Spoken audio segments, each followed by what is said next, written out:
Hello students, ఎలా ఉన్నారు? Welcome to APZ academy lecture number 12. ఈరోజు లెక్చర్ లో మనము electric field due to infinitely charged sheet గురించి డిస్కస్ చేసాం కదా. దానికి సంబంధించి ఇంకొన్ని ఎక్స్ట్రా న్యూమరికల్ డిస్కస్ చేయబోతున్నాం. దాంతోపాటు electric field due to uniform wire గురించి కూడా డిస్కస్ చేయబోతున్నాం. First of all electric field due to infinite charged sheet కి సంబంధించి న్యూమరికల్ డిస్కస్ చేద్దాం. చూడండి, ఫర్ ఎగ్జాంపుల్ ఒక ఇన్ఫైనైట్ చార్జ్డ్ షీట్ ఉందన్నమాట. లెంత్ బ్రెడ్త్ ఎలా ఉంటుంది అంటే ఇన్ఫినిటీ ఉంటుంది.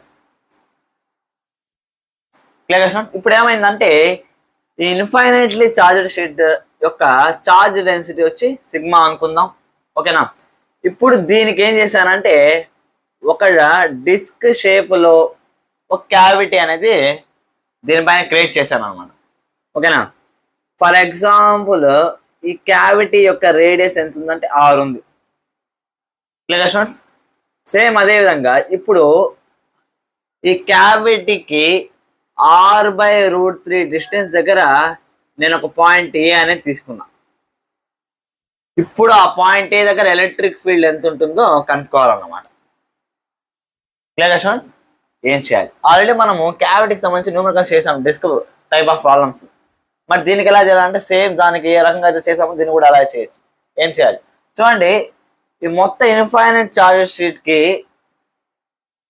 చార్జ్ డెన్సిటీ ఎంత ఉంది? సిగ్మా ఉంది. ఇక్కడ చార్జే లేదు అంటే క్యావిటీ కాబట్టి ఇక్కడ 0 ఉందన్నమాట. కాబట్టి ఇప్పుడు నేను దీన్ని ఎలా అజ్యూమ్ చేసుకుంటున్నాను అంటే సింపుల్ గా it's made up of A infinitely charged sheet. Complete infinitely charged sheet తీసుకున్నాను, దాని ఒక చార్జ్ డెన్సిటీ సిగ్మా ఉంది. దీని వల్ల వచ్చే electric field at point A కనుక్కోబోతున్నాం. సేమ్ అదేవిధంగా ఇక్కడ మన క్యావిటీ ఉంది కదా, మరి క్యావిటీ ఏమైంది సార్ అంటే చూడండి, ఈ క్యావిటీ దేని వల్ల క్రియేట్ అయిందంటే I have placed a disc whose charge density is -sigma. ఎప్పుడైతే ఈ -సిగ్మా అనే చార్జ్డ్ డెన్సిటీ కలిగిన ఈ డిస్క్ ఇక్కడ ప్లేస్ చేస్తానో అప్పుడు ఇలా క్యావిటీ అనేది ఏర్పడింది అనమాట. అంటే ఇక్కడ ఎలక్ట్రిక్ ఫీల్డ్ అనేది it is the resultant of this infinitely charged sheet whose charge density is sigma as well as a charged disk whose charge density is -sigma. క్లియరా? అట్ పాయింట్ ఏ దగ్గర మనం electric field కనుక్కోబోతాం. Clear students, already మనకు తెలుసు ఒక infinitely charged sheet వల్ల ఒక point దగ్గర ఎలక్ట్రిక్ ఫీల్డ్ ఎంత అంటే σ/2ε0. క్లియర్ స్టూడెంట్స్, సేమ్ అదే విధంగా electric field due to charged disc వల్ల వచ్చే ఎలక్ట్రిక్ ఫీల్డ్ ఎంత అంటే σ/2ε0 ఇంటూ 1 - cos θ. మన cos θ తెలుసా అంటే తెలియదు అన్నమాట. ఇంకోటి ఏంటంటే దీని యొక్క చార్జ్ డెన్సిటీ సిగ్మా, దీని యొక్క చార్జ్ డెన్సిటీ సిగ్మా కాబట్టి ఎలక్ట్రిక్ ఫీల్డ్ అట్ పాయింట్ ఏ వచ్చి ఇలా ఉంటుంది అవేగా. కానీ దీని యొక్క చార్జ్ డెన్సిటీ -సిగ్మా కాబట్టి ఎలక్ట్రిక్ ఫీల్డ్ యొక్క డైరెక్షన్ ఇలా ఉంటుంది అనమాట. అంటే మనం ఏం చేయాలి, రెండింటిని ఏం చేయాలంటే ఆపోజిట్ డైరెక్షన్ ఉన్నా కాబట్టి సబ్ట్రాక్ట్ చేయాల్సి వస్తుంది. కాబట్టి ఇక్కడ మైనస్ పెట్టుకున్నాం. క్లియర్ చెప్పేది అర్థమవుతుంది. ఇక్కడ మైనస్ ఎందుకు పెట్టుకున్నా అంటే రెండు ఆపోజిట్ డైరెక్షన్స్ లో ఉన్నాయి, అలా కూడా కన్సిడర్ చేయొచ్చు. లేకపోతే చార్జ్ డెన్సిటీ -సిగ్మా కాబట్టి -σ/2ε0. ఓకేనా? మనం ఎప్పుడైతే ఈ సింబల్స్ తీసుకుంటామో డైరెక్షన్స్ ని కన్సిడర్ చేయాల్సిన అవసరం లేదు. మనం డైరెక్షన్ కన్సిడర్ చేసేటట్టయితే ఇలా సింబల్స్ ని కన్సిడర్ చేయాల్సిన అవసరం లేదన్నమాట. క్లియర్? ఇప్పుడు మనము cos θ వాల్యూని సబ్స్టిట్యూట్ చేద్దాం. cos θ మనకి ఎలా తెలుస్తుందంటే చూడండి, ఇది θ అవుతుంది మనకి, ఓకేనా. tan θ అంటే r/√3 అవుతుంది. అంటే మొత్తానికి నాకు tan θ వచ్చి √3 వస్తుంది అనమాట. అప్పుడు θ = 60 degrees వస్తాం. కాబట్టి cos 60 degrees ఎంత 1/2. మొత్తానికి electric field at point A = σ/2ε0 - σ/2ε0 into 1 - cos 60 వచ్చి 1/2. σ/2ε0 - 1/4 సిగ్మా. మన సిగ్మా బై 4 మొత్తానికి నాకేమొస్తుందంటే సిగ్మా బై 2 అంటే వస్తుంది. Clear students?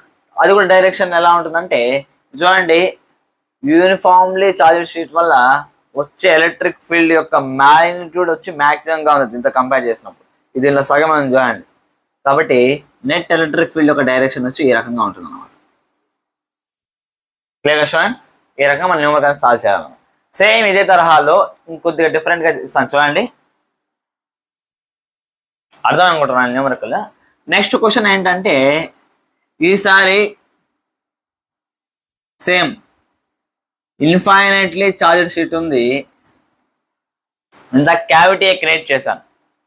ఈసారి ఏం చేస్తున్నా అంటే ఆ క్యావిటీకి దీని యొక్క చార్జ్ డెన్సిటీ అయినా సిగ్మా ఉంది, కానీ ఈ క్యావిటీ దగ్గర కూడా చార్జ్ డెన్సిటీని ప్లేస్ చేశాను ఈసారి such that it's charge density is 4 sigma.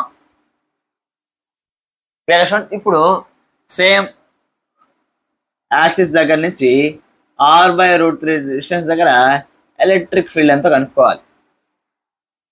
ఇప్పుడు దీన్ని ఎలా చేయాలి చూడండి. సేమ్ ఇదే తరహా ఇలాంటి ఏది ఇచ్చినా సరే కంప్లీట్గా మనం తీసుకోవాల్సి వస్తుంది అనమాట. ఓకేనా? క్యావిటీస్ని లేకపోతే ఎక్స్ట్రా చార్జెస్ని ఏమైనా ఉంటే ఏం చేయాలంటే ఎలిమినేట్ చేయాలి. కాబట్టి దీన్ని ఎలా ఉంచుకుంటానంటే ఇన్ఫైనైట్లీ చార్జెస్ షీట్ వల్ల electric field at that point A, same అదే విధంగా చార్జ్ డిస్క్ వల్ల కూడా వచ్చే ఎలక్ట్రిక్ ఫీల్డ్ అట్ పాయింట్ ఏ. ఓకేనా? ఇప్పుడు ఇక్కడ 4 సిగ్మా ఉంది. ఓకేనా? ఒక సిగ్మా అదే ప్లేస్లో ఉంచినాం అనుకోండి, మొత్తం ఇన్ఫైనైట్లీ చార్జ్ షీట్ వచ్చేసింది. అంటే ఇప్పుడు రిమైనింగ్ ఎక్స్ట్రా చార్జ్ని కొద్దిగా తీసినప్పుడు దీని యొక్క చార్జ్ డెన్సిటీ మనకేమొస్తుంది? 3 సిగ్మా వస్తుంది. అంటే ఈ రెండింటి యొక్క నెట్ ఎలక్ట్రిక్ ఫీల్డ్ అట్ పాయింటే కనుక్కున్నామంటే అయిపోయినట్టే. ఓకే, ఇప్పుడు దీన్ని ఏం చేయాలి? ఈ రకంగా సబ్ట్రాక్ట్ చేయాలా యాడ్ చేయాలంటే సింపుల్ మనకు తెలిసేది ఏంటంటే దీనివల్ల ఎలక్ట్రిక్ ఫీల్డ్ అవేగా ఉంది ఇన్ఫైనైట్ షీట్ వల్ల. సేమ్ డిస్క్ కూడా పాజిటివ్ చార్జ్ డెన్సిటీ ఉంది కాబట్టి దీనివల్ల కూడా ఎలక్ట్రిక్ ఫీల్డ్ ఎలా ఉందంటే అవేగా ఉంది. రెండు కలిసి ఏమవుతున్నాయంటే యాడ్ అవుతున్నాయి. కాబట్టి electric field at point A equals to infinite charge sheet వల్ల sigma by 2 plus sigma by 2, మొత్తం 3 సిగ్మా ఉంది కాబట్టి 3 sigma by 2 into 1 minus r/√3 కాబట్టి cos 60 అంటే 1/2. Clear students? అప్పుడు ఈ ఏమవుతుంది? Sigma by 2 plus 3 sigma by 2 into 1/2.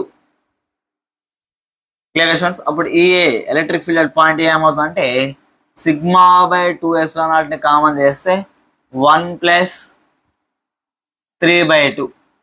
Electric field at point ఏమవుతుందంటే సిగ్మా బై 2 2 ప్లస్ 3 వచ్చి 5/2.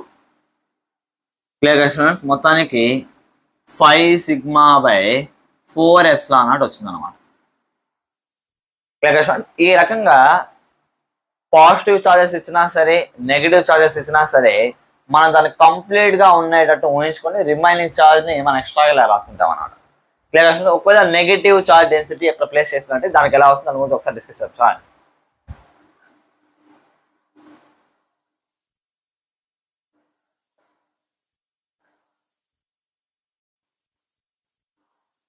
ఓకే స్టూడెంట్స్, ఒకవేళ క్యావిటీ ప్లేస్లో నెగిటివ్ చార్జ్ డెన్సిటీ ఇస్తే ఎలా చేయాలి చూడండి. ఫర్ ఎగ్జాంపుల్ సేమ్ క్వశ్చన్ తీసుకుందాం. ఓకేనా? కాకపోతే దీని ఒక చార్జ్ డెన్సిటీ 4 సిగ్మా అన్నమాట. క్యావిటీ ప్లేస్లో వచ్చి -5 సిగ్మా ఉంది. సేమ్ దీని ఒక రేడియస్ r/√3 డిస్టెన్స్ దగ్గర పాయింట్ ఉంది. ఎలక్ట్రిక్ ఫీల్డ్ ఎంతో కనుక్కోవాలి. ఎలా చేయాలి? నేను ముందు నుంచి చెప్తూనే ఉన్నాను, ఇన్ఫైనైట్ చార్జెడ్ షీట్ నుంచి కంప్లీట్గా ఉండేటట్టు తీసుకోవాలన్నమాట. అంటే ఇక్కడ -5 సిగ్మాని రిమూవ్ చేసేసి ఇక్కడ 4 సిగ్మా కంప్లీట్గా 4 సిగ్మా ఉన్నట్టే తీసుకోవాలి. క్లియర్? ఇప్పుడు మనం ఇక్కడ -5 సిగ్మా అని తీసేసాం అనుకోండి, జస్ట్ చెప్తున్నాను, ఇదేది -5 సిగ్మా కదా, ఇక్కడ -5 సిగ్మాని తీసేస్తే కంప్లీట్గా 4 సిగ్మా అయిపోతుందా? లేదు. ఇక్కడ క్యావిటీ జీరో చార్జ్ డెన్సిటీ ఉండే ఒక క్యావిటీ వస్తుంది అనమాట. అంటే నేనేం చేయాల్సి వస్తుందంటే ఆ జీరో చార్జ్ డెన్సిటీ వచ్చే క్యావిటీ దగ్గర +4 సిగ్మా అనేది యాడ్ చేసిన తర్వాత మొత్తం ఇన్ఫైనైట్ చార్జెస్ షీట్ అనేది తయారైంది. అంటే లేని చార్జ్ డెన్సిటీ నేను కల్పించాను అక్కడ. ఎంత? +4 సిగ్మా. కాబట్టి నేనేం చేయాలి? ఇక్కడ -5 సిగ్మా తీసేసాను కదా, దానికి ఏం చేయాలంటే -4 సిగ్మాని యాడ్ చేయాలి. అర్థమవుతుంది అనుకుంటున్నా. ఎందుకంటే ఆ -5 సిగ్మానే ఉన్నది ఇక్కడ. దాన్ని మనం ఏం చేసాం? తీసేసినప్పుడు ఇక్కడ 0 సిగ్మాగా ఉంటుంది. ఆ 0 సిగ్మా మొత్తాన్ని కూడా మనం ఏం చేయాలంటే 4 సిగ్మా చెయ్యాలి. కాబట్టి +4 సిగ్మా ఇక్కడ యాడ్ చేసినప్పుడు ఇక్కడి నుంచి -4 సిగ్మా మనం యాడ్ చేయాలి కదా, ఎందుకంటే అప్పుడు ఇవి రెండు కలిసి బ్యాలెన్స్ అయిపోతాయి. -4 సిగ్మా ఇక్కడ +4 సిగ్మాస్ మనం యాడ్ చేస్తాం. అప్పుడు ఈ రెండు ఏమైపోతుంది అంటే బ్యాలెన్స్ అయిపోతుంది, ఎందుకంటే డిస్క్ ప్లేస్లో కదా ఆక్యుపై చేసింది. Clear students?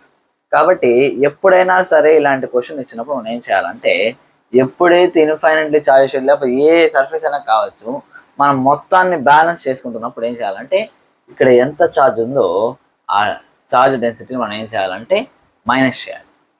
Clear students? కాబట్టి ఈ రెండింటిని ఎలా ఊహించుకోవచ్చు అంటే it is made up of this infinitely charge sheet 4 sigma as well as charged disk of -9 sigma. ఇప్పుడు పాయింట్ ఏ దగ్గర ఎలక్ట్రిక్ ఫీల్డ్ కనుక్కోవాలి. Clear students? ఓకేనా? ఇప్పుడు చూడండి 4 సిగ్మా వల్ల అవేగా ఉంటుంది, -9 సిగ్మా వల్ల వచ్చి టువర్డ్స్గా ఉంటుంది. అంటే రెండింటిని మనం ఏం చేయాలంటే మైనస్ చేయాలి, రెండు ఆపోజిట్ డైరెక్షన్గా. కాబట్టి ఎలక్ట్రిక్ ఫీల్డ్ పాయింట్ ఏ σ/2ε0 కట్టు 4 ఉంది కాబట్టి 4 σ/2ε0 -9 σ/2ε0 ఇంటూ 1 - cos θ అంటే cos 60 degrees. Clear students? అప్పుడు ఏమవుతుంది? ఏ చూడండి σ/2ε0 నేను కామన్ తీసాను అనుకోండి, 4 - 9 ఇంటూ 1 - 1/2 వచ్చి 1/2 అంటే 9/2. అప్పుడు ఈఏ నాకేమవుతుందంటే σ/2ε0 8 - 9/2 అంటే -1/2. ఇప్పుడు ఈఏ ఏమవుతుందంటే -σ/4ε0 అవుతుంది. Clear students? అంటే ఇక్కడ మనకి మైనస్ ఏం తెలియజేస్తుంది అంటే నెట్ ఎలక్ట్రిక్ ఫీల్డ్. ఇప్పుడు చూడండి 4 సిగ్మా వల్ల ఈ డైరెక్షన్లో వస్తుంది, -9 సిగ్మా వల్ల ఈ డైరెక్షన్లో వస్తుంది. ఇక్కడ మైనస్ వచ్చిందంటే మీనింగ్ ఏమంటే నెట్ ఎలక్ట్రిక్ ఫీల్డ్ వచ్చి ఈ డైరెక్షన్లో ఉంది అని అర్థం. Clear students? ఓకే స్టూడెంట్స్, ఇక్కడ మనకి ఇచ్చిన క్వశ్చన్ ఏంటంటే on an infinitely large non conducting sheet, పెద్ద నాన్ కండక్టింగ్ షీట్ ఉందన్నమాట. ఫర్ ఎగ్జాంపుల్ దీని చార్జ్ డెన్సిటీ ఏమనుకున్నాం అంటే సిగ్మా అనుకున్నాం. And electron of mass m is projected with an angle theta. ఎలక్ట్రాన్ని ఏం చేసామంటే ఫర్ ఎగ్జాంపుల్ u అనే వెలాసిటీతో యాంగిల్ థీటాతో ప్రొజెక్ట్ చేసామన్నమాట. క్లియరా? Find time of flight h max and range అనుకోమని. చూడండి ఇన్ఫైనైట్లీ చార్జ్ షీట్, ఈ ఎలక్ట్రాన్ని మనం ఏం చేస్తాం అంటే నెగిటివ్ చార్జ్ కాబట్టి ఆఫ్ కోర్స్ దీనిపైన ఫోర్స్ అనేది అప్లై చేస్తుంది, దానివల్ల ఇది ప్రొజెక్టైల్ మోషన్లో వచ్చి కింద పడ్డం అనేది జరుగుతుంది అన్నమాట. Clear students? ఇప్పుడు దీనికి మనం ఏం కనుక్కోవాలంటే రేంజ్ కనుక్కోవాలి, అదేవిధంగా h max కనుక్కోవాలి, దీని కంప్లీట్ జర్నీ యొక్క టైమ్ ఆఫ్ ఫ్లైట్ కూడా కనుక్కోవాలి. అలా కనుక్కోవాలి. ఇప్పుడు చూడండి, ఇప్పుడు ఎలక్ట్రాన్ పైన F ఎంతో క్యాలిక్యులేట్ చేద్దాం. ఓకేనా? చూడండి దీనిపైన ఈ ఎలక్ట్రాన్ పైన ఉండే ఫోర్సెస్ ఏ విధంగా అంటే ఒకటి force due to this large non conducting sheet, ఇంకోటి force due to gravity mg. అంటే F net equals to Fe plus mg. Clear students? ఇప్పుడు చూడండి F net mass into acceleration, సింపుల్గా ఎఫెక్టివ్ యాక్సలరేషన్ కాబట్టి g ఎఫెక్టివ్ అని రాసుకున్నాం. ఓకేనా? F electrostatic force in terms of electric ఫీల్డ్లో మనం అనుకుంటే ఈ Q, ఇక్కడ Q ప్లేస్లో ఎలక్ట్రాన్ కాబట్టి ఈ అని రాసుకున్నాను, ప్లస్ mg. అదే జీ ఎఫెక్టివ్ కావాలంటే ఏం చేయాలి? EE by m, m g by m ఏమైపోతుంది అంటే జీ అవుతుంది. This is the effective acceleration of the electron. ఇంకా మనం దీన్ని క్లియర్గా రాసుకున్నాం అనుకోండి, జీ ఎఫెక్ట్ నాకేమవుతుందంటే ఈ వాల్యూ ఎంత? ఈ due to non conduct infinite sheet వచ్చి sigma by 2 epsilon naught m e, sigma e by 2m epsilon naught plus g అవుతుంది అన్నమాట. Clear students? ఈ వాల్యూ ఇప్పుడు మనకు తెలుసు. ఇప్పుడు మనం ఏం చేద్దామంటే ఒకటి కనుక్కుందాం. చూడండి, ఫస్ట్ క్వశ్చన్ ఏమి ఇచ్చాడు? టైమ్ ఆఫ్ ఫ్లైట్ కనుక్కోవాలి. టైమ్ ఆఫ్ ఫ్లైట్ ఫార్ములా ఏంటి? For the projectile motion 2u sin θ by g. Only gravitation force act అయితే g అని రాసుకుంటాం. ఇక్కడ దీని ప్లేస్ మనం ఏం రాసుకోవాలి? g ఎఫెక్టివ్ రాసుకోవాలి. కాబట్టి equals to 2u sin θ by g effective అంటే sigma e by 2m epsilon naught plus g వస్తుంది అన్నమాట. Clear students? ఇప్పుడు నెక్స్ట్ టైమ్ ఆఫ్ ఫ్లైట్ అయిపోయింది. హెచ్ మ్యాక్స్ ఫార్ములా ఏంటి? U square sine square theta by 2g అంటే u square sine square theta by g plus g effective అని చెప్పాం కాబట్టి 2 into g effective అంటే sigma e by 2m epsilon naught plus g. Clear students? Same అదే విధంగా next third question ఏంటి? Range R equals to u square sine 2θ by g. కాబట్టి ఏమవుతుంది? R equals to u square sine 2θ by g అంటే sigma e by 2m epsilon naught plus g వస్తుంది అన్నమాట. Clear students? ఈ రకంగా సింపుల్ కాన్సెప్ట్ యూజ్ చేసుకుని solve చేయాల్సి వస్తున్నాం. సేమ్ ఇదే టైప్ ఆఫ్ ప్రాబ్లం మనము స్టార్టింగ్ ఎలక్ట్రోస్టాటిక్ ఫోర్స్ గురించి డిస్కస్ చేసేటప్పుడు, ఎలక్ట్రిక్ ఫీల్డ్ గురించి డిస్కస్ చేసేటప్పుడు కూడా సేమ్ ఇదే రకంగా చేసాం. కాకపోతే ఈసారి మనం జస్ట్ డిఫరెన్స్ ఏదైనా అంటే ఈ వాల్యూస్ ఫర్ కండక్టింగ్ షీట్ మనం ఏం చేసాం అంటే సబ్స్టిట్యూట్ చేసాం అంతే అన్నమాట. Clear students? సేమ్ ఇదే రకంగా టైం పీరియడ్ సంబంధించి కూడా కొన్ని ప్రాబ్లమ్స్ చేద్దాం. చూడండి,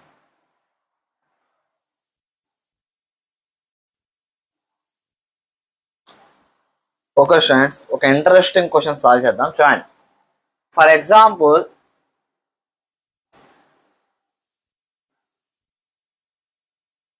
ఇక్కడ ఒక ఇన్ఫైనైట్లీ చార్జ్డ్ షీట్ ని ప్లేస్ చేశాను. whose charge density is sigma. Clear students? ఒక frictionless surface of mass m, charge వచ్చి -q అన్నమాట. ఎంత దూరంలో ప్లేస్ చేశానంటే x అనే డిస్టెన్స్ లో ప్లేస్ చేశాను. ఓకేనా? దీనిపైన డిస్ట్రిబ్యూట్ అయిన ఛార్జ్ వచ్చి positive charge. Negative charge of mass m ని x అనే డిస్టెన్స్ దగ్గర ఫ్రిక్షన్లెస్ సర్ఫేస్ పైన నేను ఇలా ప్లేస్ చేశాను. ఇప్పుడు క్వశ్చన్ ఏంటంటే ఈ పాజిటివ్ ఛార్జ్ ఈ నెగిటివ్ ఛార్జ్ పైన ఫోర్స్ అప్లై చేస్తాం కదా, అందులో ఫ్రిక్షన్లెస్ సర్ఫేస్ అన్నాం కాబట్టి ఇది మూవ్ అవుతుంది కదా. Clear students? ఇప్పుడు మోషన్ వచ్చి సింపుల్ హార్మోనిక్ మోషనా కాదా అది కనుక్కోవాలి ఫస్ట్ క్వశ్చన్. సెకండ్ క్వశ్చన్ ఏంటంటే find final velocity when it strikes the sheet. ఈ నాన్ కండక్టింగ్ షీట్ వచ్చి ఎలాస్టిక్ అనుకోండి. ఇప్పుడు ఫోర్స్ అప్లై చేయగానే ఆటోమేటిక్గా పాజిటివ్ వైపు మూవ్ అవుతుంది. దీన్ని స్ట్రైక్ అయ్యేటప్పుడు దాని యొక్క ఫైనల్ వెలాసిటీ ఎంత ఉందో కనుక్కోవాలి. సేమ్ అదే విధంగా దీని ఒక టైం పీరియడ్ కూడా కనుక్కోవాలి. స్టూడెంట్స్ 3 క్వశ్చన్స్ ఇచ్చాను. ఒక్కొక్కటి సాల్వ్ చేద్దాం. చూడండి, మనం సింపుల్ హార్మోనిక్ మోషన్ అవునా అన్నా కాదన్నా కనుక్కోవాలన్నా సరే మనము సింపుల్ హార్మోనిక్ మోషన్కి సంబంధించి ప్రీవియస్ ప్రాబ్లమ్స్ చేసినప్పుడు మనం ఏం చేసాము, ఫస్ట్ దానిపైన ఎఫ్నెట్ కనుక్కున్నాం. ఎఫ్నెట్ కనుక్కొని సింపుల్ హార్మోనిక్ మోషన్ అవ్వాలంటే ఎఫ్నెట్ ఈజ్ డైరెక్ట్లీ ప్రపోర్షనల్ టు -6 అవ్వాలి. ఇది కండిషన్. ఫస్ట్ ఈ కండిషన్ సాటిస్ఫై చేస్తుందో లేదో చూద్దాం. చూడండి, ఇప్పుడు దీనిపైన యాక్ట్ అయ్యే ఏకైక ఫోర్స్ వచ్చి ఈ నాన్ కండక్టింగ్ షీట్ వల్లే. కాబట్టి F net equals to MA రాసుకున్నాం. స్టూడెంట్స్, ఇప్పుడు F net it is due to non conducting charged sheet అన్నమాట. ఓకేనా, దీని రాసుకోవచ్చు ఇది దీనిపైన ఫోర్స్ అప్లై చేస్తాం కాబట్టి ఈక్యూ ఈక్వల్స్ టు ఎంఏ. ఓకేనా, ఈ వాల్యూ ఏమవుతుంది, సిగ్మా బై 2ε0. కాబట్టి sigma q by 2ε0 equals to m a అవుతుంది. ఓకేనా, ఏ ఈక్వల్స్ టు చూడండి ఎఫ్ నెట్లో మనకి ఎక్స్కి సంబంధించిన వేరియబుల్ ఏది రాలేదు కాబట్టి, లేకపోతే యాక్సలరేషన్ అయినా తీసుకోండి, ఏమవుతుందంటే sigma q by 2mε0. Acceleration కూడా మనకి ఎక్స్ అనేది రాలేదు. యాక్సలరేషన్ ని డైరెక్ట్లీ ప్రపోర్షనల్ టు -6 వచ్చినా సరే అది మనకి ఏమవుతుంది, సింపుల్ హార్మోనిక్ మోషన్ అవుతుంది. లేకపోతే ఎఫ్ నెట్ డైరెక్ట్లీ ప్రపోర్షనల్ -6 వచ్చినా సింపుల్ హార్మోనిక్ మోషన్ అవుతుంది. కానీ మనకి యాక్సలరేషన్ అనే టర్మ్ లో మనకి ఎక్స్ అనే పదమే రాలేదు. దేర్ఫోర్ యాక్సలరేషన్ కి ఈ ఎక్స్ కి సంబంధమే లేదు. Therefore it is not in simple harmonic motion. బాగా అర్థమైంది అనుకుంటున్నా. ఎప్పుడైనా సరే సింపుల్ హార్మోనిక్ మోషన్ అవ్వాలంటే ఎఫ్ నెట్ డైరెక్ట్లీ ప్రపోర్షనల్ -6 లేకపోతే యాక్సలరేషన్ డైరెక్ట్లీ ప్రపోర్షనల్ టు -6 అవ్వాలి. ఆ రెండు అవ్వడం లేదు కాబట్టి it is not in simple harmonic motion. Next second question చూడండి, find v when it strikes the ground. సరే సింపుల్ హార్మోనిక్ మోషన్ కాదు, మరి ఎలాంటి మోషన్? చూడండి, యాక్సలరేషన్ వచ్చి కాన్స్టెంట్ గా ఉంది. దేర్ఫోర్ దీన్ని మనము యూనిఫామ్లీ యాక్సలరేటెడ్ మోషన్ లెక్క తీసుకోవచ్చు. Uniformly accelerated motion of course ఏం ఫాలో అవుతాయంటే ఈక్వేషన్ ఆఫ్ మోషన్ ని ఫాలో అవుతాయి.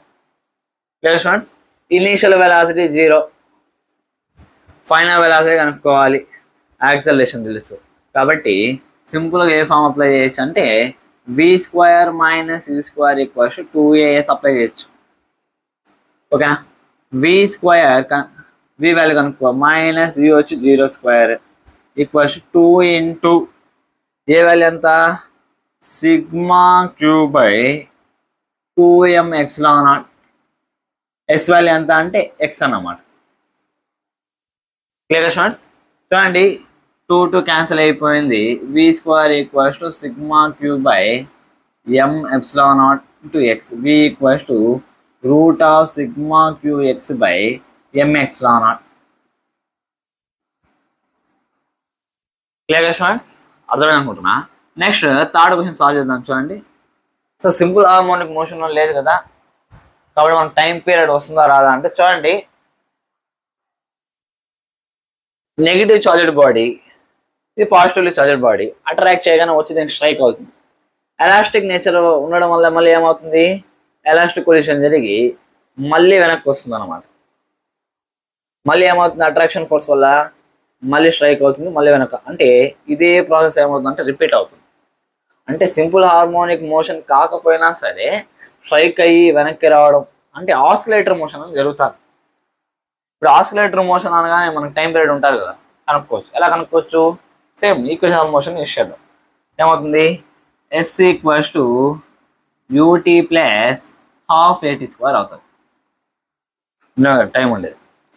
ఓకేనా, కాబట్టి టైం పీరియడ్ కనుక్కుందాం. చూడండి, ఇప్పుడు ఈ ఫార్ములా వల్ల దీని ఒక టైం పీరియడ్ ఎలా కనుక్కొస్తారు అంటే చూడండి, ఇక్కడి నుంచి ఇక్కడికి వెళ్ళి స్ట్రైక్ అయింది, మళ్ళీ ఇక్కడి నుంచి ఇక్కడికి వచ్చింది.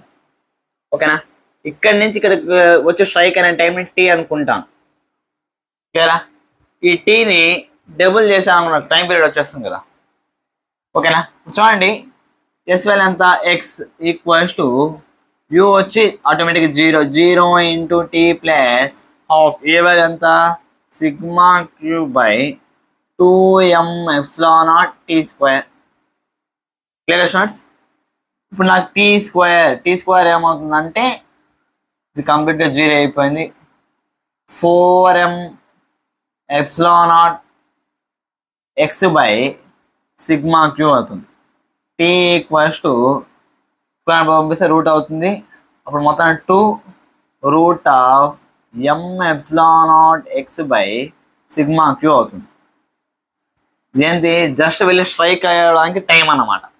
ఓకేనా? టైం పీరియడ్, ఇప్పుడు టైం పీరియడ్ నాకేమవుతుందంటే 2t అవుతుంది. కాబట్టి దాన్ని ఏం చేయాలి, డబుల్ చేయాల్సి వస్తుంది. కాబట్టి t equals to 2 into 2 root of m epsilon naught x by sigma q. Clear students? ఇప్పుడు ఏమవుతుంది, t equals to 4 root of m epsilon naught x by sigma q. Clear students? ఈ కాన్సెప్ట్ బాగా అర్థమైంది అనుకుంటున్నా. ఇంకా మనం నెక్స్ట్ టాపిక్లోకి వెళ్దాం. చూడండి.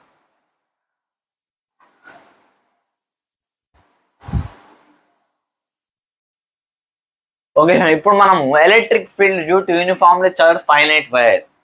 ఇదేమైనా కొత్తగా డిస్కస్ చేస్తున్నామంటే కాదు, ప్రీవియస్గా electric field due to distributed charge అనే టాపిక్ గురించి మనము డిస్కస్ చేసినప్పుడు నేను చెప్పాను అన్నమాట.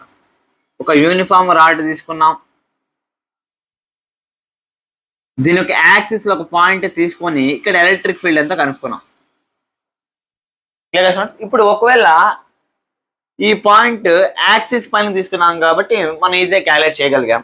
ఒకవేళ ఇదే పాయింట్ ఇక్కడ తీసుకుంటే, లేకపోతే ఇక్కడ తీసుకుంటే ఎలా క్యాలిక్యులేట్ చేయాలి దాని గురించి ఒకసారి డిస్కస్ చేద్దాం. ఫర్ ఎగ్జాంపుల్ ఇలా ఉందనుకోండి, రాడ్ అయినా అనుకోండి, లేకపోతే యూనిఫామ్ వైర్ అయినా తీసుకోండి.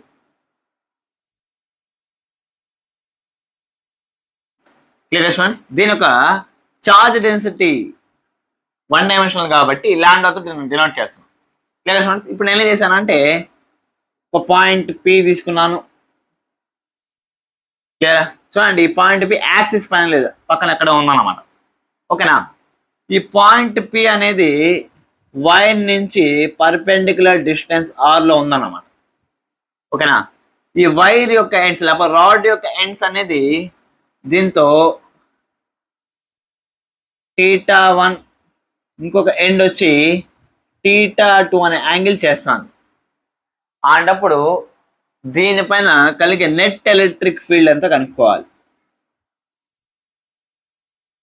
Clear students? ఎలా కనుక్కోవాలి దాని గురించి ఒకసారి డిస్కస్ చేద్దాం. చూడండి, ఇప్పుడు దీన్ని సాల్వ్ చేయడానికి నేను ఇంకోసారి డయాగ్రామ్ వేసుకున్నాను. చూడండి, ఇదే యూనిఫామ్ వైర్,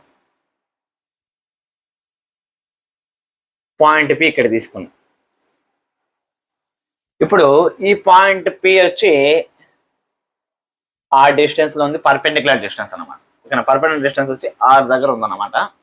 అన్నప్పుడు ఇక్కడ ఎలక్ట్రిక్ ఫీల్డ్ ఎంత కనుక్కోవాలి. కాబట్టి ఇప్పుడు నేనేం చేస్తానంటే సేమ్ స్మాల్ చార్జ్ తీసుకుంటున్నా, డిక్యూ. ఈ పర్పెండిక్యులర్ డిస్టెన్స్ ఎక్కడైతే ఉందో ఇదే నేను యాక్సిస్ లెక్క అనుకుంటాను. ఓకేనా? ఇది ఈ స్మాల్ ఎలిమెంట్ వచ్చి ఇక్కడి నుంచి ఇక్కడికి ఎంత దూరంలో ఉందిరా అంటే ఎక్స్ అనే డిస్టెన్స్ లో ఉంది. క్లియరా? ఇది ఎక్స్ అనే డిస్టెన్స్ అనుకున్నాం కాబట్టి ఈ length of the small charge is taken as d x. ఓకేనా?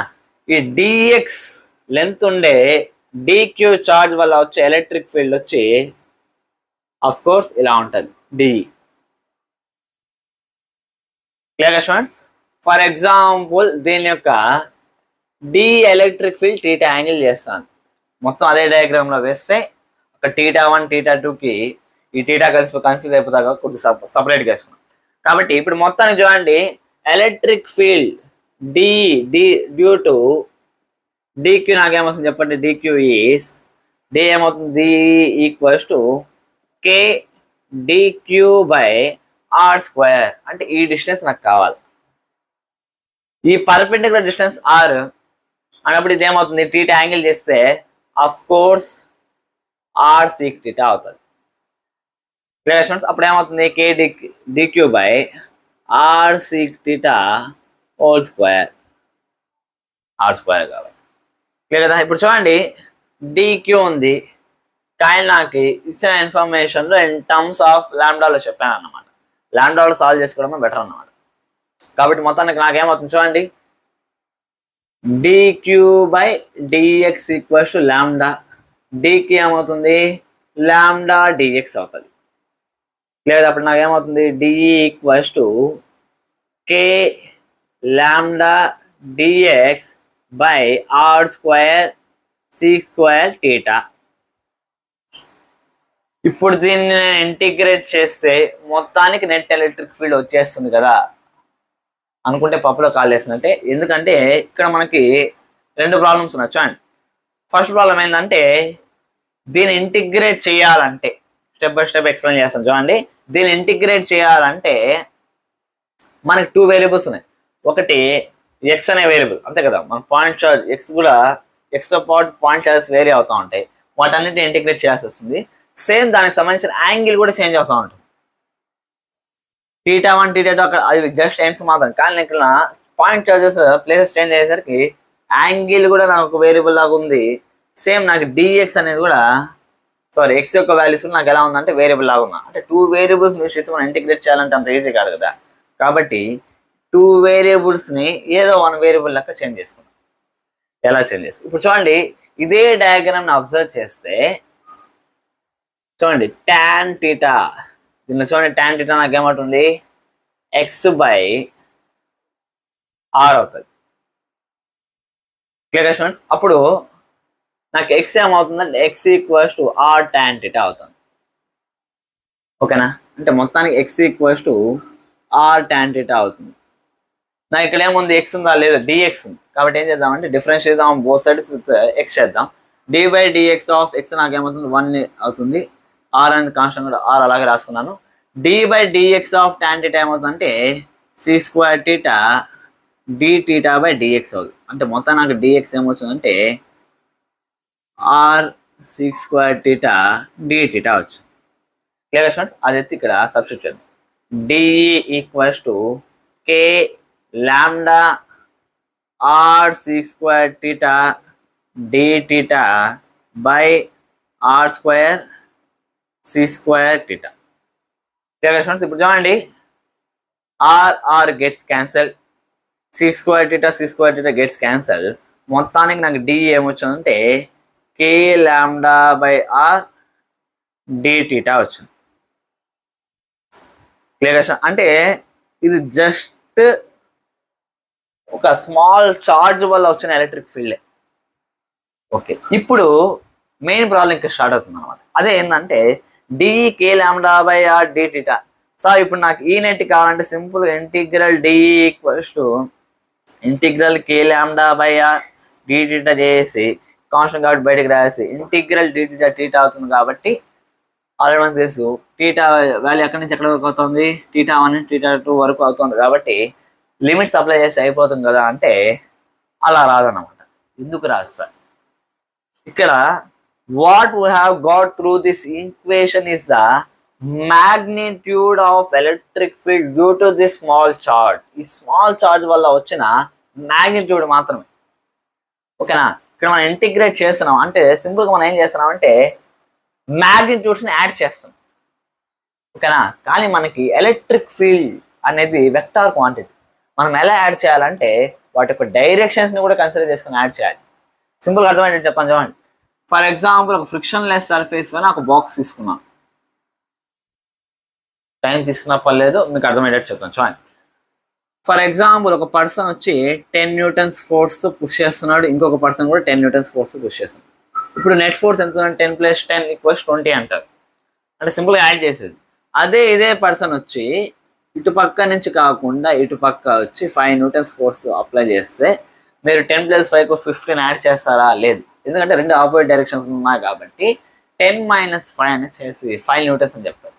అంటే అర్థమవుతుంది కదా. అంటే ఇక్కడ మనము దీన్ని ఇంటిగ్రేట్ చేస్తే it's nothing but adding the magnitudes, but we are not adding according to vector addition. Vector కాబట్టి వెక్టార్ అడిషన్తో యాడ్ చేయాల్సి వస్తుంది అనమాట. కాబట్టి ప్రతి ఒక్క ఎలిమెంట్కి మనం డైరెక్షన్ కన్సిడర్ చేయాలి. దేర్ఫోర్ ఇన్స్టెడ్ ఆఫ్ డి ఇలా కనుక్కొని దీన్ని ఇప్పుడు ఇంటిగ్రేట్ చేస్తే డిఈ యొక్క ఈ నెట్ వాల్యూ వచ్చేస్తుంది అంటే రాదు, మనకు తప్పు ఆన్సర్ వస్తుంది అన్నమాట. కాబట్టి మనం ఏం చేద్దామంటే డిఈని కాంపోనెంట్స్లో స్ప్లిట్ చేసుకుందాం. ఓకేనా, ఇది డిఈ, ఈ యాంగిల్ టీటా అయితే ఈ టీటా కాబట్టి టీటా. ఓకేనా, ఇప్పుడు ఇది ఏమవుతుంది, డిఈ కాస్ టీటా అవుతుంది. Clear students? సేమ్ అదేవిధంగా ఇది ఏమవుతుంది, డిఈ సైన్ టీటా అవుతుంది. అర్థమైందా? చూడండి, this is uniformly charged finite wire. ఓకేనా, దీని యొక్క పర్పెండిక్యులర్ కాంపోనెంట్ అంటే డిఈ పర్పెండిక్యులర్ కాంపోనెంట్ నాకేమవుతుంది అంటే డిఈ కాస్ టీటా అవుతుంది. సేమ్ అదే విధంగా వైర్కి parallel component d e parallel component నాకేమవుతుంది అంటే డిఈ సైన్ టీటా అవుతుంది. అంటే ప్రతి ఒక్క స్మాల్ చార్జెడ్ పార్టికల్స్ అందులో పార్ట్స్ మనం ఏం చేస్తున్నామంటే అన్నిటికీ ప్యారలల్ కాంపోనెంట్స్ని పర్పెండిక్యులర్ కాంపోనెంట్స్ని ఫస్ట్ ఆ ప్యారలల్ కాంపోనెంట్స్ని వెక్టార్ సమ్ చేస్తున్నాం. పర్పెండిక్యులర్ కాంపోనెంట్ వెక్టార్ సమ్ చేసి ఆ రెండింటికి మళ్ళీ వెక్టార్ సమ్ చేస్తే మనం మొత్తానికి వచ్చి ఆన్సర్ వస్తుంది అనమాట. Clear students? కాబట్టి ఒకసారి సాల్వ్ చేద్దాం. చూడండి, ఇప్పుడు చూడు, ఇక్కడ డిఈ పర్పెండిక్యులర్ తీసుకుందాం. First DE perpendicular component, DE perpendicular component మనకి ఏమవుతుంది, డిఈ కాస్ టీటా అవుతుంది. Clear students? ఇప్పుడు నేను దీన్ని ఇంటిగ్రేట్ చేశాను అనుకోండి, ఇంటిగ్రల్ డిఈ పర్పెండిక్యులర్ చేస్తే నాకు ఈ పర్పెండిక్యులర్ వస్తుంది. అంటే integral DE cos theta. Clear students? చూడండి, ఈ పర్పెండిక్యులర్ ఈక్వల్స్ టు సింపుల్గా చెప్పాలంటే ఈఎక్స్ కూడా అనుకోవచ్చు. ఓకేనా, ఇంటిగ్రల్ ఆల్రెడీ మనం కనుక్కున్నాం డి ఎంత, k lambda by r d theta, ఇది కాస్ టీటా. Clear students? ఇప్పుడు నేనేం చేస్తాను అంటే ఇది కాన్స్టెంట్ కాబట్టి బయట రాసుకుంటున్నా, ఈ lambda equals to k lambda by r integral cos theta d theta. Clear students? ఇప్పుడు చూడండి, టీటా అనేది వేరియబుల్ కాబట్టి ఇప్పుడు టీటాకి సంబంధించి ఇంటిగ్రేషన్స్ వచ్చినాయి. అంటే మనం డైరెక్షన్స్ కన్సిడర్ చేస్తున్నాం కాబట్టి ఇలా వచ్చింది అనమాట. Clear students? ఇప్పుడు చూడండి, టీటా వాల్యూస్ ఎక్కడి నుంచి ఎక్కడ వరకు తీసుకోవాలి. చూడండి, ఈ డయాగ్రామ్లో మనకు స్పష్టంగా ఉంది. ఎక్కడి నుంచి ఎక్కడ వరకు, 0 నుంచి ఇక్కడ టీటా 1, ఇక్కడ 0 నుంచి మైనస్ టీటా 2 వరకు ఉంది. Clear friend? అంటే లోయెస్ట్ లిమిట్ వచ్చి మైనస్ టీటా 2, హైయెస్ట్ లిమిట్ వచ్చి టీటా 1 వరకు ఉంది. అంటే మైనస్ టీటా 2 నుంచి టీటా 1 వరకు ఉందన్నమాట.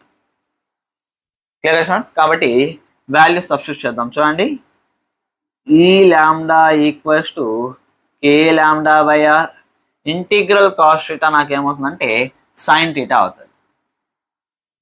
సైన్ టీటా మైనస్ టీటా 2 నుంచి టీటా 1 వరకు. Clear students? ఇప్పుడు ఈ లాంబ్డా ఈ పర్పెండిక్యులర్ నాకేమవుతుందంటే k lambda by r sine theta 1 minus sine of minus theta 2. E perpendicular నాకు మొత్తానికి ఏమైందంటే k lambda by r into sine of minus theta వచ్చి minus sign theta అవుతుంది. ఈ మైనస్ ఇక్కడ చేస్తే ప్లస్ అయిపోతుంది కాబట్టి sign theta 1 plus sine theta 2. Clear students? ఇది నాకు ఈ పర్పెండిక్యులర్ అన్నమాట. అంటే దీని యొక్క కాంపోనెంట్ నాకు వచ్చేసింది అన్నమాట.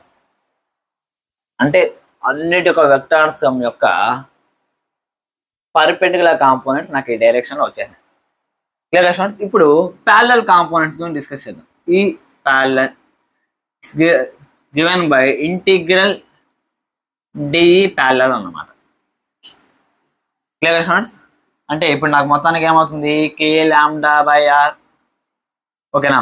కే lambda by r d theta నేను ఇలా తీసుకున్నాను, డిఈ కాస్ టీటా ఇలా తీసుకుంటే డిఈ సైన్ టీటా కాబట్టి డైరెక్ట్గా రాసుకుంటున్నా integral sine theta d theta minus theta 2 నుంచి టీటా 1 వరకు.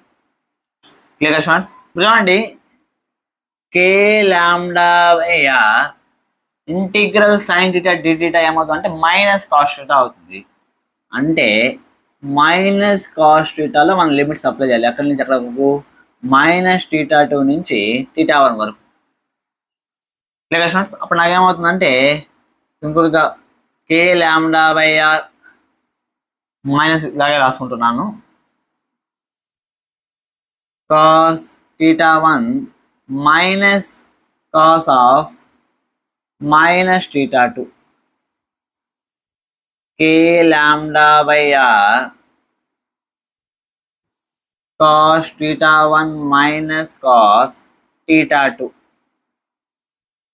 దీని మొత్తానికి మైనస్ ఉందన్నమాట. ఇప్పుడు ఇది నాకు ఏమవుతుందంటే మైనస్ దీని లోపలికి పంపిస్తున్నాను. కే లాంబ్డా బై ఆర్ ఏమవుతుంది cos theta 2 minus cos theta 1. Clear students. అంటే టీటా 2లో నుంచి టీటా 1 తీయాలి. ఇలా నాకు ఎందుకు వచ్చింది చూడండి. ఫర్ ఎగ్జాంపుల్ పాయింట్ నేను ఇక్కడ తీసుకున్నాను అనుకోండి. ఆఫ్ కోర్స్ ఇది నాకేమవుతుందంటే ఇది టీటా 1 అవుతుంది, ఇది టీటా 2 అవుతుంది. అంటే టీటా 2 ఎక్కువగా ఉంది అంటే ఇటు సైడ్ అనేది నాకు ఎక్కువగా చార్జ్ డిస్ట్రిబ్యూట్ అయింది అని అర్థం. అంటే నాకు ఏదైతే ప్యారలల్ కాంపోనెంట్ అయితే ఏదైతే ఉంటుందో చూడండి ఇక్కడ ఎక్కువ చార్జ్ డిస్ట్రిబ్యూట్ అయింది అనుకోండి. Of course net electric field వచ్చి ఇలాగే ఉంటుంది ఈ నెట్. Clear students. అంటే ఇప్పుడు చూడండి ఇది పర్పెండిక్యులర్ కాంపోనెంట్, ఇదేమవుతుంది ప్యారలల్ కాంపోనెంట్. ఇప్పుడు మనం సాల్వ్ చేస్తాం ఏంది ప్యారలల్ కాంపోనెంట్. Clear students. అంటే ఈ ప్యారలల్ కాంపోనెంట్ వచ్చి ఎటు పక్కనైతే ఎక్కువ చార్జ్ డిస్ట్రిబ్యూట్ అయిందో దానికి కాకుండా ఆపోజిట్ సైడ్ ఉందన్నమాట. కాబట్టి మనకి ఇక్కడ మైనస్ వచ్చింది. ఆ మైనస్ ఇలా పంపగానే చూడండి పెద్ద యాంగిల్లో నుంచి చిన్న యాంగిల్ తీసేటట్టుగా మనకు వచ్చింది అనమాట కాస్ లోపల. Clear students. బాగా అర్థమైంది అనుకుంటున్నా. అంటే ఎప్పుడైనా సరే గుర్తుపెట్టుకోండి ఇక్కడ ముఖ్యంగా మనం తెలుసుకునే విషయం ఏంటంటే అంటే ఇంటిగ్రేట్ చేయాలంటే కూడా మనం వెక్టర్స్ని కన్సిడర్ చేసుకొని కాంపోనెంట్స్ లా స్ప్లిట్ చేసుకొని చేయాల్సి వస్తుంది. ఈ రకంగా మనము ఈ ప్యారలల్ వాల్యూ కనుక్కున్నాము, ఈ పర్పెండిక్యులర్ వాల్యూ కూడా కనుక్కున్నాం. Clear students. ఇప్పుడు దీనికి సంబంధించి న్యూమరికల్స్ దాంతోపాటు కొన్ని ఇంపార్టెంట్ కాన్సెప్ట్స్ వాటి గురించి ఒకసారి డిస్కస్ చేద్దాం. ఫస్ట్ అయితే రాసుకోండి.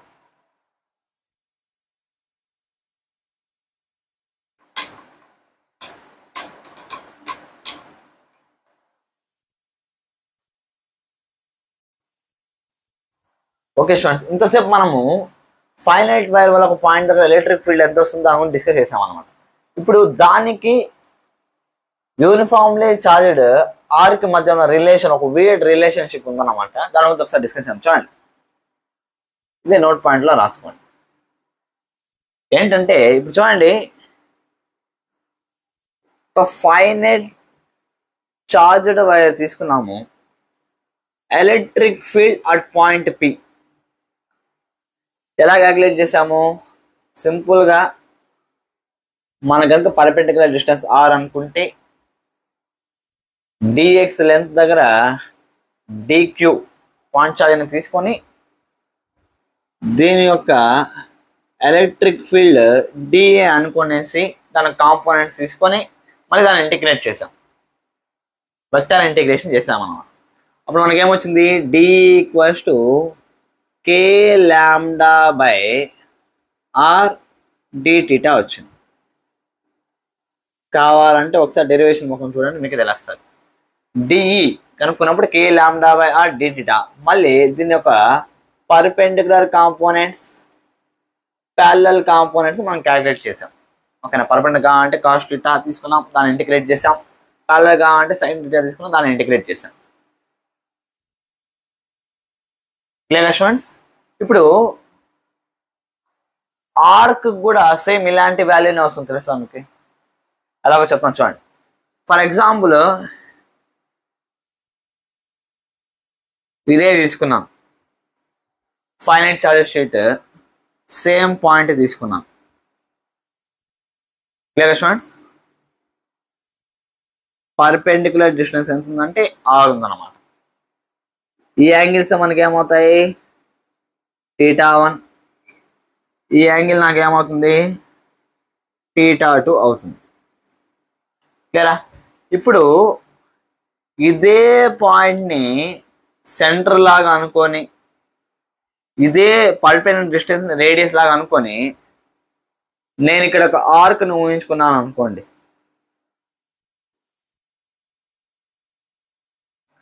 ఇక్కడ నేను డిఎక్స్ లెంత్లో డిక్యూ వల్ల వచ్చే ఎలక్ట్రిక్ ఫీల్డ్ డిఈ వాల్యూ నాకు ఇది వచ్చింది అనమాట. ఇప్పుడు సేమ్ అదే విధంగా నేను దీనికి సిమిలర్గా అంటే జస్ట్ దీన్ని ఇలా ఆర్క్లా బెండ్ చేశాను, ఇంకేం చేయలేదు. ఓకేనా? ఇక్కడ కూడా నేను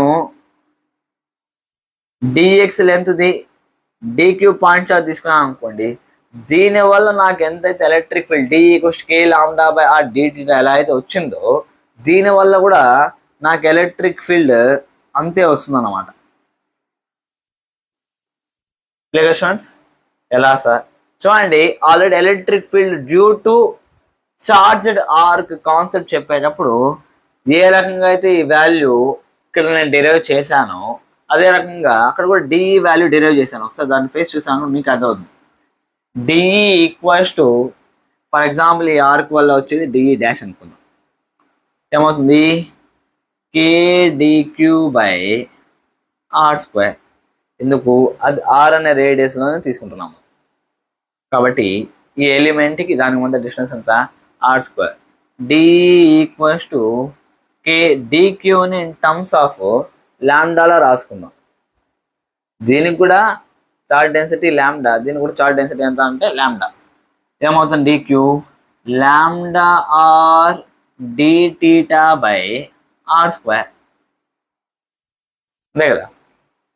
థీటా యాంగిల్ దగ్గర dθ యాంగిల్ చేసే ఎలిమెంట్ని తీసుకుంటే kλr dθ/r² వస్తుంది.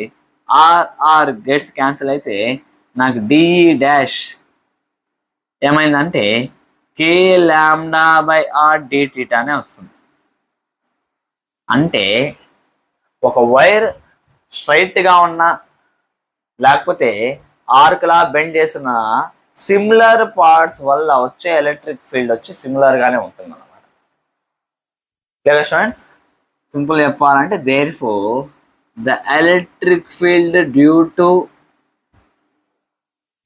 straight wire or arc of similar charge densities are same. సిమిలర్గా ఉంటుంది, సిమిలర్ పార్ట్స్ దగ్గర సిమిలర్గా ఉంటుంది అన్నమాట. Clear students? కాదు మీకు బాగా అర్థమైంది అనుకుంటున్నా. ఇప్పుడు దీనికి సంబంధించి కొన్ని న్యూమరికల్స్ చేద్దాం. చూడండి,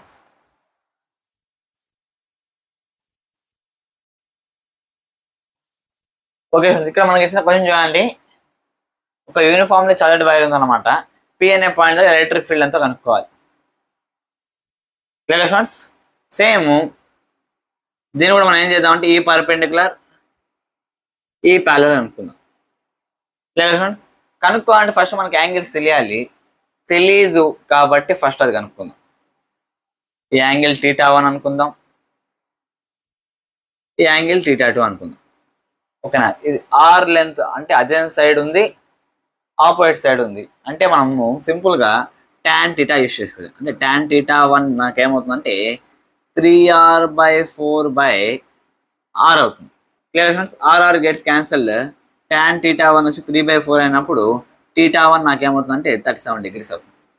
క్లియర్ ఫ్రెండ్స్? సేమ్ అదేవిధంగా tan θ2 నాకేమవుతుందంటే 4r/3/r. R r gets cancelled 4/3. θ2 నాకేమవుతుందంటే 53 degrees వస్తుంది. Clear friends? ఇప్పుడు నాకేమవుతుంది? ఈ perpendicular equals to k lambda by r sin theta 1 plus sin theta 2. E perpendicular equals to k lambda by r sin theta 1 వచ్చి 37 degrees, theta 2 వచ్చి 53 degrees. ఈ perpendicular equals k lambda by r sin 37 వచ్చి 3/5, sin 53 వచ్చి 4/5, మొత్తానికి 7k lambda by 5r వస్తుంది. Clear కదా? Same అదే విధంగా ఈ ప్యారలల్ కూడా చేద్దాం. ఈ ప్యారలల్ ఫార్ములా ఏంటి? k lambda by r cos theta 2 minus cos theta 1. ఈ parallel equals to k lambda by r cos theta 2 అంటే cos 53 minus cos 37. Clear students? cos 53 ఎంత అంటే 3/5 అన్నమాట. 3/5 మైనస్ cos 37 వచ్చి 4/5. మొత్తం నాకు ఈ ప్యారలల్ 3/5 మైనస్ 4/5 అంటే 1/5 అంటే minus k lambda by 5r వస్తుంది. Clear students? ఈ పర్పెండిక్యులర్ ఈ ప్యారలల్ కనుక్కున్నాము.